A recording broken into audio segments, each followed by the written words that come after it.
the third and final hour of this December 15th, 2005 Thursday edition. You know, I got a surprise, I don't know, 6, 8 months ago, a year ago, I don't remember now, Dean, when Dean Haglund, who I'd watched on the X-Files and who I'd also seen on the Lone Gunmen, and I talked about that particular pilot episode quite a bit because it's almost exact parallels with 9/11, when Dean Haglund gave me a call and said, hey, I'm in town. Right. Well, Al, it's great to see you again, by the way. Yeah, good to see you. Yeah, for those who don't know, I was an actor on the X-Files for 9 seasons, 10 years, plus our own spin-off, The Lone Gunmen. I'm the one that looked like Garth from Wayne's World. Thank you very much for everyone who's sent the buttons. Yeah, I had the long blonde hair and the horn rim glasses and the rock T-shirts with the Ramones and all that sort of thing. You were my favorite character, I have to say. I was always glad whenever the conspiracy theorist guys popped up. That's right. And, you know, it was the writers like Chris Carter and they were listening to shows like yours and Art Bell and stuff to get a sense of how to write for us and how to, like, do that. So you were major influences. Wow, I'm flattered. I didn't know that. Yeah, absolutely. They were all keeping tabs on everything. Which made the show so relevant back then. But I like that attention. It's better than attention from DynCorp. Yeah, exactly. Though I just heard about that now, that you're a bit threatened by these guys.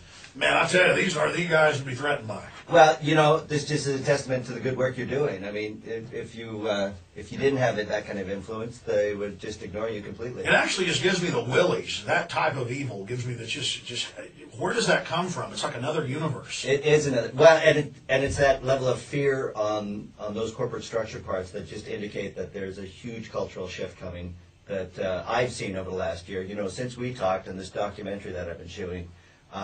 What I've found is that there is something larger going on that is phenomenal. That will, as you said, you know, left, right's an illusion, all that.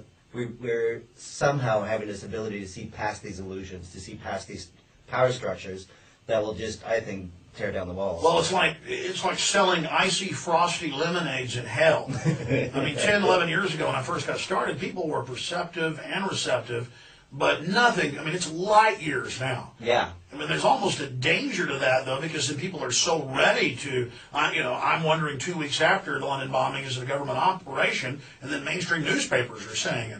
So, but I'm also, though, seeing the discernment go up. People are also getting very discriminating, very selective. They're seeing through disinfo operations very quickly, which is very encouraging. It is encouraging, and I think, you know, it's sort of the 100 monkey theory. You know that one? There's a larger collective unconsciousness that we're all keen into.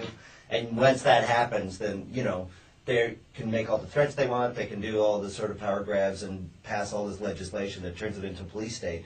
I still believe that the larger consciousness, the publicists, will break through. Oh, I agree. Let's talk more about that, because what did Gandhi say? First they ignore you, then they laugh at you, then they attack you, then you win. Mm-hmm. But the movement will win. I'm just wondering if I can survive the attack. We'll be right back. Stay with us. Dean Haglund, who again was the star of the X-Files, one of the main stars on the show for 9 seasons, 10 years, and of course the Lone Gunmen pilot, and then 1 season, which I thought was better than the X-Files personally. Thank you very much. Yeah, the writers did too, and they wanted to, you know, bring up a lot more of the less the ghost stories and the poo monsters that they had in the X-Files, and go more into the conspiracy, but with the comedic edge, you know, as a way of getting some of these serious things across, but in a lighthearted tone. You know, Coast to Coast AM, second biggest radio show in the country, it's shifted a lot out of the ghost stories and stuff into more of the New World Order stuff. Yeah, absolutely. And the writers were trying to take that show in that direction,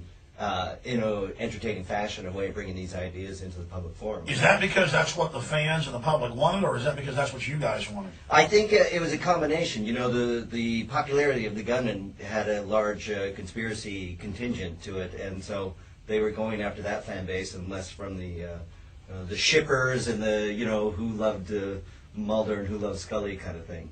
Your pilot episode, tell us about that plot. Yeah, absolutely. This was a pilot episode for the Lone Gunmen, where the basic plot was the gunmen had to stop a plane from flying into the World Trade Center 8 months before it actually happened.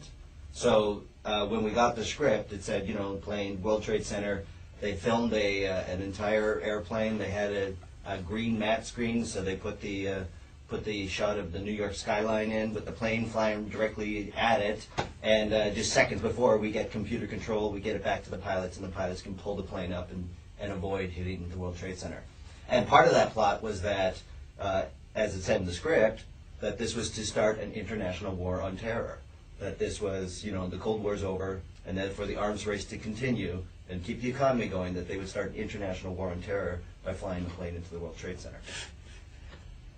In fact, I want to play that clip from the Lone Gunmen right now. Go ahead and roll that clip where they're describing why this terrorist event is going to take place. You have kind of the boss of the conspiracy theorist talking to his father who's in the government. Right. And so they're talking. Go ahead and roll that. We know it's a war game scenario, that it has to do with airline counterterrorism. Why is that important enough to kill for? Because it's no longer a game. If some terrorist group wants to act out this scenario, why target you for assassination? Depends on who your terrorists are. The men who conceived of it in the first place. You're saying our government plans to commit a terrorist act against a domestic airline? There you go. Indicting the entire government as usual. It's a faction. A small faction. For what possible gain? The Cold War's over, John. But with no clear enemy to stockpile against, the arms market's flat. But bring down a fully loaded 727 into the middle of New York City, and you'll find a dozen tin-pot dictators all over the world just clamoring to take responsibility and begging to be smart-bombed. I can't believe it. This is about increasing arms sales. Mm-hmm. When? Tonight? How are you going to stop them? I think it is what it is. And then now we cut to the plane. Right. Modem protocols. Remote access. Somebody on the ground flying the plane. You break in and save the people. That's right. We need to know our flight plan. I'm mapping the data now.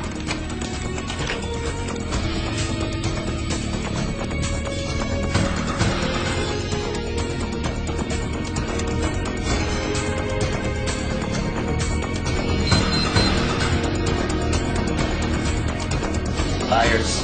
Your flight's gonna make an unscheduled stop in exactly 22 minutes. Corner of Liberty and Washington. Lower Manhattan. World Trade Center. We're going to crash the plane into the World Trade Center. I'll tell the All right. Now, we shot that in March of 2000. So that script was written probably around January, February 2000. And then that aired, that would have been September, I think, or maybe even January 2001, because it was a mid-season replacement. And then September 2001 had happened. And I didn't even put it together. It was the writers who actually called me in the afternoon going, "Are you watching this?" And I'm going, "Well, why are the writers from the X-Files calling me?" You've been fixing your sink, right? Yeah, exactly. You remember that? Yeah, I got my sink went. I was at Home Depot. I had like other issues than watching the TV all day, and then suddenly it all gelled together all at once. That's kind of good that we're so unplugged from mainstream media that you didn't even know it was happening. And Well, I heard about it. I knew it like right when it happened. Well, sure, Nelson, they called you, but I mean, you hadn't gotten all the details. I understand. Yeah, it was really amazing.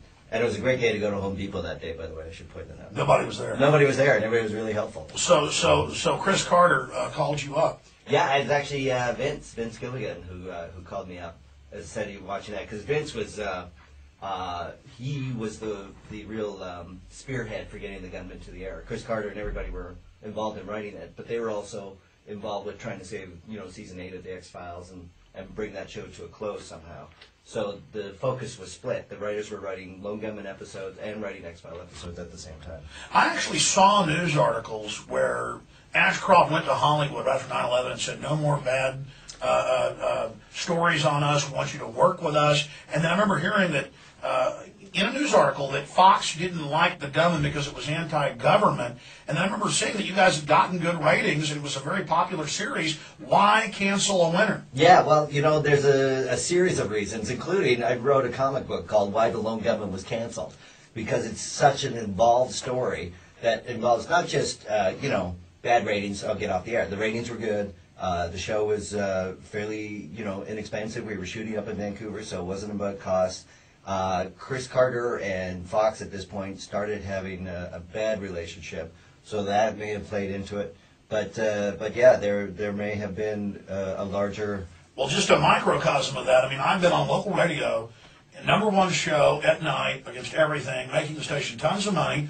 And they just said, stop talking about the government, or you're fired. And I didn't shut up, and they fired me. So they had people lean on them. That's just at a local level. Now it's come out about hundreds and hundreds, I'm telling you, it's thousands of reporters on government payrolls, not just in Iraq with fake news, but fake news here. Fake news here. And not only that, Chris Carter tells a story, and I met the psychic who was hired by the CIA just to hang out at Hollywood parties and then go back and drop emails about what she talked about. And this was the CIA keeping tabs on producers and writers of Hollywood movies because that's the... Because a psychic with them's like they're psychologists. These people spill their guts. They spill their guts. And